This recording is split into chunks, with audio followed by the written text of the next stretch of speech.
Underway kami ngayon papuntang Amerika. Patapos na nga ang duty ko at nakapag-overtime na rin ako. Kaming mga third officer, kapag nasa biyahe, ang schedule ng duty namin sa barko is 8 a.m. to 12 noon. And then 8 p.m. to 12 midnight, plus overtime pa yon mga boss. Kapag sa port naman ay 6 a.m. to 12 noon. At sa gabi, 6 p.m. to 12 midnight. Baba lang tayo sa may officer's room para itry yung massage chair.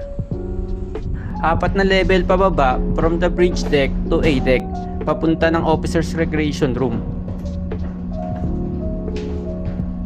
Dito talaga sa barko, sa lakaran pa lang, pagod ka na. Dahil nga malaki itong barko at ilang floors araw-araw ang inaakyat at baba mo. Andito na tayo sa may hallway, papunta ng officer's room.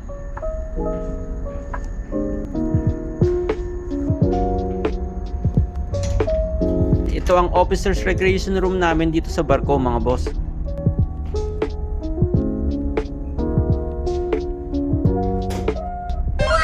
Ayan yung bagong massage chair. Napakaganda mga boss. 2 bagong massage chair na nabili nung nasa China kami. Ox yung brand at ang ganda rin ng color combination na white and gray.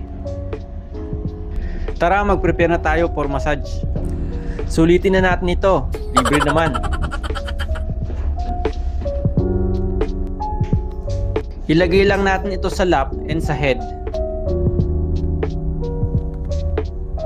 And then press na natin yung start. Mag-relax muna ako dito mga boss. Parang may bilog na umiikot sa likod ko at paa. At sa may head part, kamay at binte, parang pinipiga yung feeling. After 15 minutes, natapos na yung massage. At okay siya mga boss. Maganda siya pang pa-relax after work. Muntikan na nga ako makatulog. Nakakawala din ng pagod. Kung meron lang massage lahat ng barko, pwede nang hindi umuwi. Joke lang, baka magalit si misis. Punta na ako sa kabina ko para matulog dahil maaga pa duty ko bukas. From A deck, aakyat pa tayo sa C deck, kung saan level ng kabina ko.